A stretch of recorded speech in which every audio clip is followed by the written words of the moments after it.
आप देख रहे हैं कर्तव्य एवं निष्ठा का बयान, साहित्य और संस्कृति का बयान, समता की आवाज बयान टीवी। नमस्कार, मैं साक्षी गौतम और आप देख रहे हैं बयान टीवी।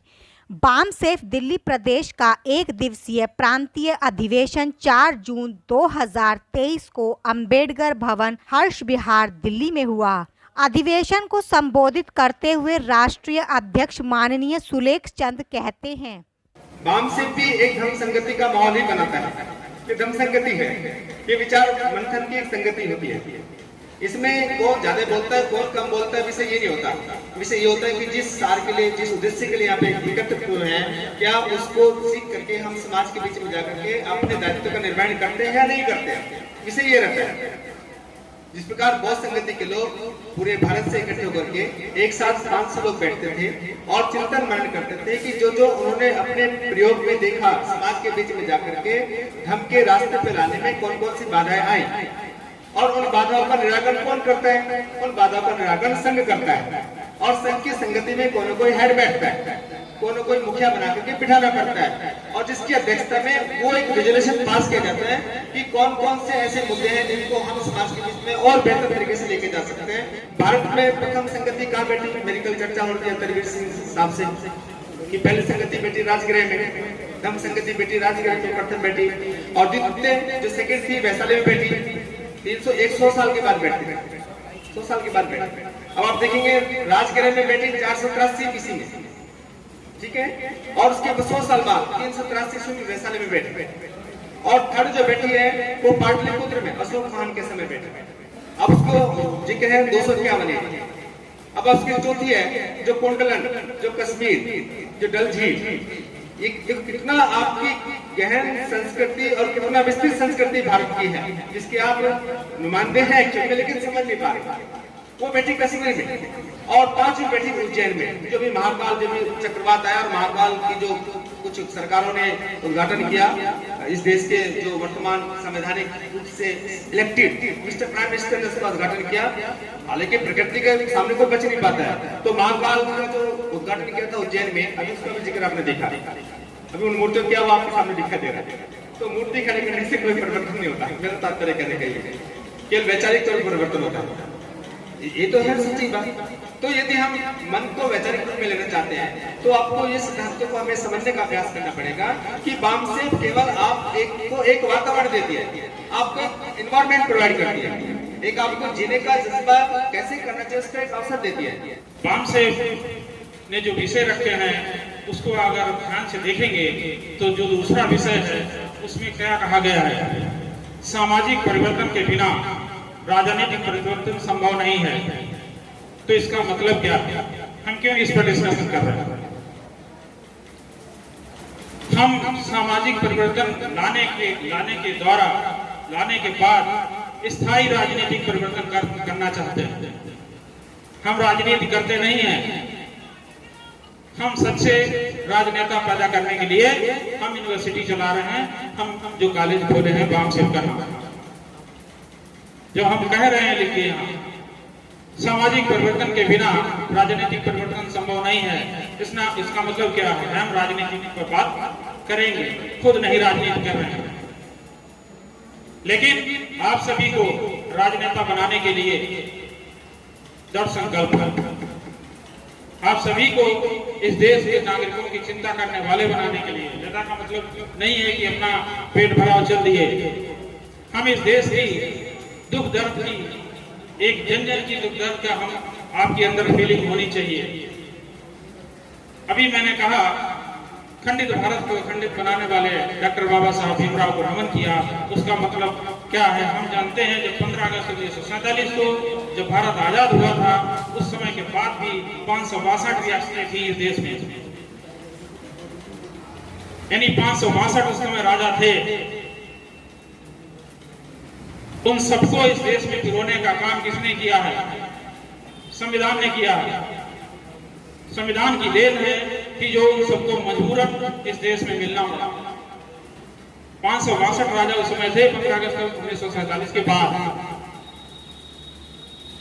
और उनके बाकायदा फोर्सेस थी, उनके राज चल रहे थे। तो साथियों, जो संविधान की देन है, जो हम सब इन सुविधाओं के लिए है, तो उस संविधान की जो व्यवस्था है उसको हम जन जन तक पहुंचाने का काम हमारा है। अगर हम जिंदा हैं तो जिंदा नजर आना जरूरी है। उसूलों पे जो चोट आए तो टकराना जरूरी है। उसूलों पर जो चोट आए तो टकराना जरूरी है। अगर जिंदा हो तो जिंदा नजर आना जरूरी है। ये आजादी राजनीति करने के लिए मिली है क्योंकि ये जनतंत्र है, राजतंत्र नहीं है कि हम प्रजातंत्र बोले। तो आई एम वेरी सॉरी, मैं ऑब्जेक्शन करती हूँ प्रजातंत्र के शब्द पर। इसीलिए ये संसद भवन की तैयार हुई है हमारी, क्योंकि वो राजा है जो सिंगल लेके बैठा है। हमारे चिन्ह को, हमारी विरासत को, हमारे तथागत को इसने खत्म किया है और हम शांति से बैठ के एक सम्मेलन कर रहे हैं। हमने विरोध की प्रेस रिलीज भी नहीं भेजी। तो आई एम वेरी सॉरी, मेरी बातें बहुत सारे लोगों को बुरी लगती है, इस हॉल में ऐसे लोग हैं, बट सॉरी। मैं फुले अम्बेडकरी आंदोलन को जीने वालों में से हूँ। संविधान जिस सोशल जस्टिस की बात करता है और जो डॉक्टर अम्बेडकर तक से गद्दारी कर सकते हैं तो हमारे आपके साथ क्यों नहीं कर सकते। जब देश आजाद नहीं हुआ था तो उस वक्त का मैगजीन लिख रहा है 1 लाख, हम 30,000 या 40, मैं उसको 50,000 मानती हूँ। 50,000 आंकों को लेकर जो एक कन्वेंशन की थी डॉक्टर अम्बेडकर ने, हमें से कितने लोगों को उसकी तारीख याद है? और अगर याद है तो हम क्या करें? आज वाकई में मेरे लिए बड़ा विशेष दिन भी है कि मैं उस परंपरा से रहा हूँ जिसे अभिपंथी परंपरा कहते हैं। और जब मुझे पता चला आज का दिन बड़ा महत्वपूर्ण इसलिए भी है कि बाबा साहब जिस परिवार में पैदा हुए थे वो कबीर परंपरा से जुड़ा हुआ परिवार था, माँ की तरफ से भी और उनके अपने तरफ से। तो इतने क्रांति के बीच उन्हें उनको रक्त में मिला जिस समाज को दिया है, इसके पीछे वो परंपरा भी थी। और आज महान कबीर साहब का जयंती है, ज्येष्ठ पूर्णिमा है, तो इसकी भी मैं बधाई देना चाहता हूँ। बाबा साहब ने जिन 3 महापुरुषों का अपने जीवन में सबसे बड़ा योगदान माना और जिन्होंने जो उनके प्रेरणा के स्रोत थे, उसमें सबसे पहले उन्होंने कबीर साहब को रखा। इसके बाद उन्होंने महात्मा फूले को और इसके बाद में तथागत बुद्ध को। अब जिसको लॉ की नॉलेज होगी वो व्यक्ति सुप्रीम पावर बनेगा, और ऐसा ही बाबा साहब ने किया। बाबा साहब को लॉ की पूरी नॉलेज थी, जीनियस बने, बहुत इंटेलिजेंट बने। उन्हें मौका मिला भारतीय कॉन्स्टिट्यूशन को रिडिजाइन करने का, और कॉन्स्टिट्यूशन में उन्होंने ऐसे ऐसे प्रोविजन रखे कि जो भारत की स्थिति थी, इतनी बिगड़ी हुई स्थिति थी कि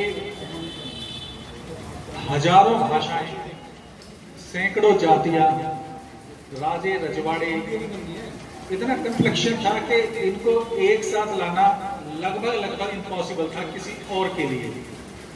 अब ऐसी चुनौती बाबा साहब के सामने आई कि इन सबको इकट्ठा कैसे लाया जाए, एक राष्ट्र कैसे बनाया जाए। तो कितना दिमाग रहा होगा उस व्यक्ति में कि इतना सब होते हुए भी कि उन्होंने सबको एक साथ एक मंच पर लाए और भारत का कॉन्स्टिट्यूशन उन्होंने तैयार किया।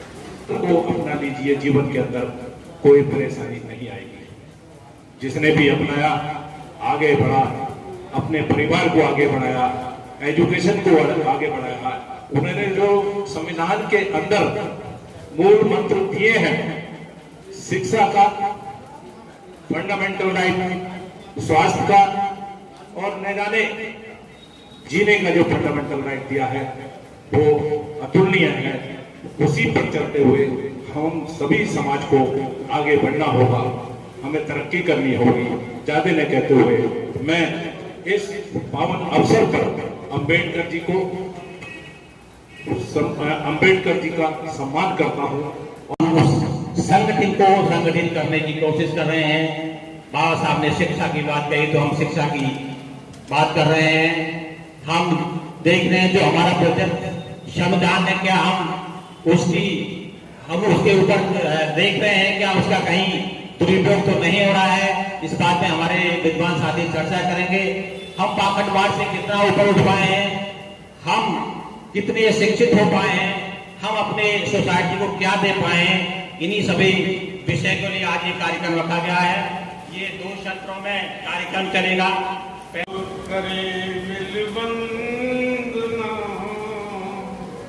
हम सब करें मिल वंदना, फिर से तथागत आइए। हम सब करें मिल वंदना, फिर से तथागत आइए। दीनों की सुन के प्रार्थना, फिर से तथागत आइए। हम सब करें मिल वंदना, फिर से तथागत आइए। तो भीम की गाएंगे, आन पर आएगी तो आन पर मिट जाएंगे। दलित में बह रहा है, दलित में बह रहा है भीम बाबा का लहू। ये जिंदगी है भीम की, हम भीम पर लुटाएंगे। खाल की जूती बनाकर भी अगर हम भीम को पहनाएंगे, कर्ज बाबा का कभी भी हम चुका ना पाएंगे।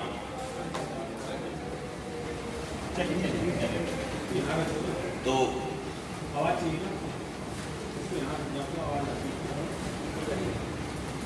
में जो कुछ आज हम यहाँ बैठे हैं, बाबा साहब की मेहरबानी है। उन्हीं के सम्मान में 2 लाइन सुनाना चाहता हूँ। रुतबा मेरे सर को तेरे संविधान से मिला है, रुतबा मेरे सर को तेरे संविधान से मिला है, और ये सम्मान भी मुझे तेरे संविधान से मिला है। औरों को जो मिला है वो मुकद्दर से मिला है, हमें तो मुकद्दर भी तेरे संविधान से मिला है। विषय है, अर्थात संविधान है तो हम सब कुछ हैं।